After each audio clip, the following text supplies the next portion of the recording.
আসলে কি জানেন? প্রতিটা কাজই কিন্তু ইম্পোর্টেন্ট। সেটা কাজের কোনো ছোট কাজ বা বড় কাজ আমার কিন্তু মনে হয় না।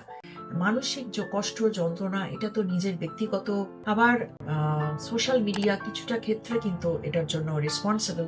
ধরুন এই যে আমি আ আপনাদের সঙ্গে যখন কথা বলি বা এই যে আপনাদের যে গান শোনাচ্ছি বা আপনারা যে তার পরিপ্রেক্ষিতে আমাকে যে অনেক কিছু লেখেন, আপনারা যে কমেন্ট করেন, তো এইটা আমার আ আনন্দটা হয় যে আপনাদের আমি কিছুর দ্বারা আমি আপনাদের সেবা করতে পারছি।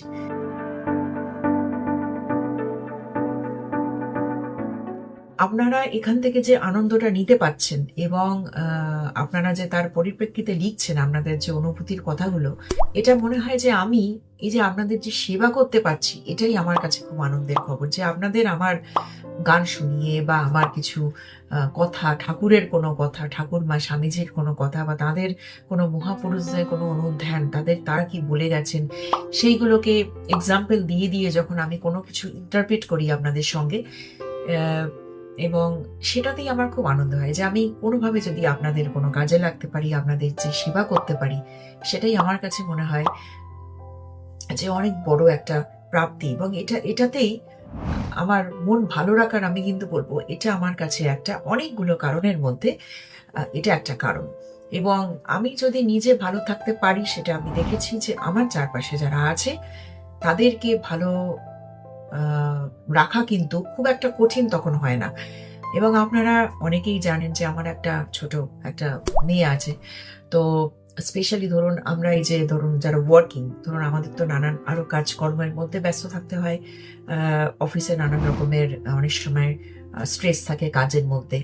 তো যখন বাড়ি ফিরে যখন সেই বাচ্চাকে নিয়ে বসতে হয়, তাকে পড়াতে হয় এবং তার সাথে যে কোয়ালিটি টাইমটাও দিতে হয়। শুধু যে পড়াশোনা একটা বাচ্চাকে সময় দিচ্ছি তা নয়, তার সাথে তার কোয়ালিটি টাইমটা যে দিতে হচ্ছে। তো তার জন্য যে পেশেন্সটা লাগে না? যে সারাদিন কাজের পরে যে একটা ধৈর্য, যাতে করে আমি একটা ছোট শিশুকে আমি যেন তাকে ঠিকঠাকভাবে তাকে হ্যান্ডেল করতে পারি। তো সেটাও কিন্তু হচ্ছে এইভাবে যে আমি যদি নিজে ভালো থাকি তবেই কিন্তু আমার চারপাশে যে আছে আমিও তাকে তার মধ্যেও একটা পজিটিভ ভাইব্রেশনস তার মধ্যে আমি দিতে পারবো, যদি আমি নিজে সবসময় পজিটিভ থাকি বা পজিটিভিটির মধ্যে থাকি।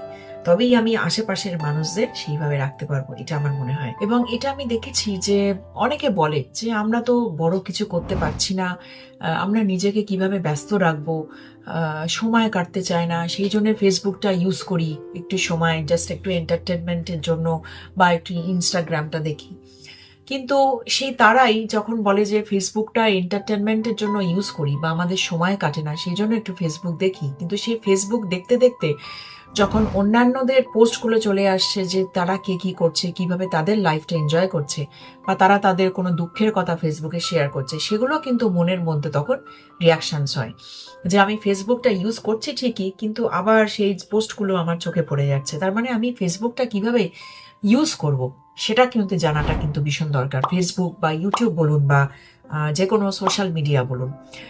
তো সেই জন্যে আমি আরেকটা কথা বলব যে আমরা না অনেক সময় ভাবি যে আমি আমি তো খুব বেশি কিছু করতে পারছি না। কিন্তু সত্যি কথা হচ্ছে যে বড় কিছু করার কিন্তু দরকার নেই।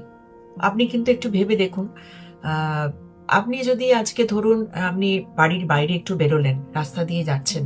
যেতে ধরুন আ একজন একজন কেউ আপনার কাছে এলো। সে বলল যে আমাকে আ একটুখানি কিছু আজকে আমি একটু দেবে? আমার খুব খিদে পেয়েছে। আমি আজকে একটা খাবার কিনে খাবো। আ আপনি তাকে আ একটা কিছু দিয়ে তাকে হেল্প করলেন। তাকে হয় আপনার কাছে খাবার থাকলো তাকে আপনি দিলেন, অথবা আপনি তাকে সামান্য কিছু টাকা দিলেন, দিয়ে তাকে বললেন যে ঠিক আছে তুমি আজকে একটু খাবার খেও। তারপর আপনি দেখবেন যে সারাদিন আপনি কিন্তু কত আনন্দে থাকতে পারছেন। এবং এটা হচ্ছে সেই দেওয়া, যে দেওয়ার মধ্যে কোনো এক্সপেকটেশন থাকবে না এবং যেখানে আপনি দেবেন সেখানে আপনি আর ফিরেও তাকাবেন না। যে আমি কাকে এটা দিলাম এবং সে আমাকে ইন রিটার্ন সে আমাকে কি করছে, সেই জিনিসের মধ্যে কিন্তু দেওয়া নয়। দেওয়া মানে আমি বলতে চাইছি এইরকম দেওয়া। তো এইরকম যখন কাজ দেখবেন যে করতে পারছেন বা কোনোদিন করেছেন, তখন দেখবেন যে সারাদিন আপনার মনে হবে যে আপনি কিন্তু অনেক কাজের মধ্যে এটা একটা সব থেকে বড় কাজ করেছেন, এবং এইরকম কাজের মধ্যে আপনি দেখবেন যে আপনি নিজে কত ভালো থাকতে পারছেন। অর্থাৎ মানুষের যে সেবা করা না, তো সেবা তো এইভাবেই হয়, কেউ কথা দিয়ে সেবা করে, কেউ কাউকে ফাইন্যান্সিয়ালি টাকা পয়সা দিয়ে কেউ কাউকে সেবা করে, কেউ কাউকে ফিজিক্যালি সাহায্য করে, মানে তাকে যত্ন করলো, তাকে সেবা করলো ফিজিক্যালি, হ্যাঁ, তাকে কেউ অসুস্থ মানুষ তাকে রান্না করে দিল। তো এই তান মান ধান আমরা যেটা বলি না, যে এইভাবে তাকে সেবা করা। হুম। তো এই জিনিসটা মধ্যে দিয়ে দেখবেন যে যে আনন্দ পাওয়া যায়, তখন কিন্তু মনে হবে না যে আমি যেটা করছি, এই অন্যরা কি বলছে, অন্যরা কি করছে, তখন তার দিকে আর তাকাতেও ইচ্ছে করবে না। তখন মনে হবে যে আমি আরো এরকম কনস্ট্রাকটিভ কিছু কাজকর্ম করি। তো এই প্রসঙ্গে স্বামীজির একটা কথা আপনাদের সঙ্গে শেয়ার করবো, যেটা স্বামীজি বলেছেন